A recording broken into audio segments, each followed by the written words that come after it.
You know what the worst part about vampires is, Friday? Tony asked as he launched a barrage of short-range missiles from the cannon mounted on the shoulder of his Iron Man armor. The fact that they've taken over Manhattan thanks to an ancient curse that's thrust the entire city into a state of eternal night? The armor's AI replied matter-of-factly, "Well, yeah, that," Stark responded, rolling his eyes as Friday stated off the obvious yet again, "but they're also a pain in my shiny metal butt when it comes to taking them down." As if to prove Tony's point, the cluster of missiles hit the ground at a nearby construction site, completely missing their intended targets, a small group of vampires that have been prowling the streets of Hell's Kitchen. "Most of my targeting systems are thermal," Stark continued, "and since vampires aren't technically alive, they don't generate much in the way of body heat. Do you have any idea how many missiles I've wasted since they showed up? My most recent count is 1,963, Friday said, or approximately $98 million worth of, I get it. I have to find another way. Few minor modifications to your weapons array would improve your chances and accuracy by 374.2%, Friday went on. I can project the revised schematics for your review if you wish. It'll have to wait, Stark said. For now, I'll have to do this the old-fashioned way. Iron Man swooped in front of the group of vampires and unleashed a few strong repulsor blasts from the pawns of his gauntlets, each of them missing his bloodthirsty foes by mere inches. I'm not sure that switching to manual targeting is yielding any better results, sir, Friday said, concerned. Maybe I'm not trying to hit them this time, Friday, Stark said, smiling as he continued to unleash blasts to the side of the vampires. At least not yet. The creatures of the night huddled closer and closer together to avoid the onslaught of energy bursts, and as the horde turned to flee, they'd realized that they'd been herded into a corner. That Iron Man had them exactly where he wanted them. Unibeam armor overdrive, Stark commanded. Instantly, the reactor on the center of his chest began to glow with intense power, and a concentrated beam emanated from the arc reactor, washing over the vampires. When the light faded, the horde lay defeated at Tony's iron boots. Wow, I really needed that, Stark said. Well, I'm glad you got it out of your system, Tony, another voice interrupted over the armor's comm link, because now I need you back in the lab. Ugh, you're such a buzzkill, Reed, Stark responded, clearly annoyed, but he knew that his fellow scientist Reed Richards, the brilliant hero and explorer known as Mr. Fantastic, was right. Ever since Dr. Doom had unraveled the boundaries between time streams, causing them to overlap and entangle with each other, countless dimensions have been destroyed, and the worlds that did survive have been thrown into complete chaos. Tony and Reed had put their big brains together to design a machine that might be able to reintegrate the timelines and restore the remaining realities to the way they had been before. But even with the help of a think tank of super geniuses, including T'Challa and Shuri from an interstellar Wakandan empire, their efforts hadn't produced any tangible results. That's because the time stream reintegration device required massive amounts of chronal power, a kind of raw time energy that could only be generated by a newly discovered element called chronovium. And until they secured enough chronovium to ensure the TRD's success, Tony wasn't about to risk doing any more damage to the fabric of time and space or to the device itself. Reed, on the other hand, didn't seem nearly as concerned.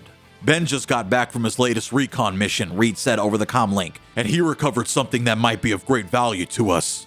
A lifetime supply of garlic? Tony half-joked. No, Reed answered dryly.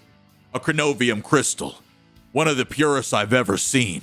Then put it in a necklace and give it to Sue for your anniversary, Stark said certainly, because unless it's generating enough chronal energy to operate the time stream reintegration device at full capacity, we're not using it. Stop being so stubborn, Tony, Reed replied. We both know that real science requires experimentation. We can't trust the TRD to fix all of the universe's problems if we haven't properly tested it first. The way I see it, we've got one shot at this, Stark argued. We've checked the numbers. The design is flawless. This device is our golden ticket to fixing the time stream. I'm not looking to change course here, but if we rush in and wreck it, we could lose our only shot. I've had my share of luck in Vegas, but this is one gamble I'm not ready to take. Are you? Reed paused just long enough that Tony thought he might have lost the signal, but then he finally replied. I suppose not, Reed said, his voice tinged with disappointment, but we can't stay in a holding pattern forever. The time will come when we have to pull the trigger, ready or not. Take it from a guy who used to make weapons for a living, Stark said. Even when you think you're ready to pull the trigger, you never really are. Funny, another voice responded, this one nearby. You've never had that problem. Before, Tony had been so caught up in his conversation with Reed that he had failed to notice the arrival of another hero on the scene, the white-clad warrior known as Moon Knight. You're a little late to the party, Spectre, Stark said confidently. I already cleared out all the unwanted guests. That's not what Khonshu told me, Moon Knight replied. He says the vamps have been using the site as a secondary nesting ground. You're crazy, Stark said. If there were more of them here, my armor totally would have. Tony stopped, realizing his mistake. He hadn't herded the vampires into the construction site. They had herded him here. They must have somehow figured out that his armor's thermal sensors wouldn't alert him to the presence of more of their bloodthirsty kin lurking silently in the rafters above, waiting to strike. "Who's crazy now?" Moon Knight asked, as dozens of vampires suddenly descended upon the two heroes. Still you," Stark responded, blasting energy beams towards the oncoming attackers, "but I guess you're not the only one now." "This whole world has lost its damn mind," said Moon Knight as he planted his staff into the ground and vaulted forward, kicking back a particularly vicious vamp. "For the first time ever, Khonshu might be the only one making any sense." "You mean that moon god you're always talking to in the dark suspiciously? What's he got to say this time?" "He says that you've been focusing on the wrong problem," Moon Knight replied. "You're so busy trying to save the universe that you're forgetting about saving the people in it." "So we should stop the vampires first, then fix the time stream," Stark said, furiously firing every weapon in his arsenal at the endless waves of vampires. "Easy to say, but we've been trying to come up with new ways to combat the city's current crisis, as you can see. Nothing's working." "Science isn't gonna solve this," Moon Knight said, pulling a small ankh from his belt. "An ancient curse calls for an ancient solution." As Moon Knight raised the ankh over his head, it began to glow, with the shining rays of moonlight shining from the totem, sending the remaining vampires running for cover. "You wouldn't happen to have another one of those things?" Stark asked. "Like a really, really big one, maybe?" "No," Moon Knight responded, "but I have something better. A plan." "I'm listening," Stark said eagerly. "There's a forbidden spell called the Montesi Formula," Moon Knight continued. "Khonshu says it has the power to wipe out the vampires for good." "What's the catch?" Stark asked. "The spell was written in the Darkhold," Moon Knight replied. "And all of the pages of the Darkhold got scattered across the city when that other Wanda pulled Doctor Strange back into our dimension," Stark finished. "Lovely. He knows where we can find the page we need," Moon Knight said.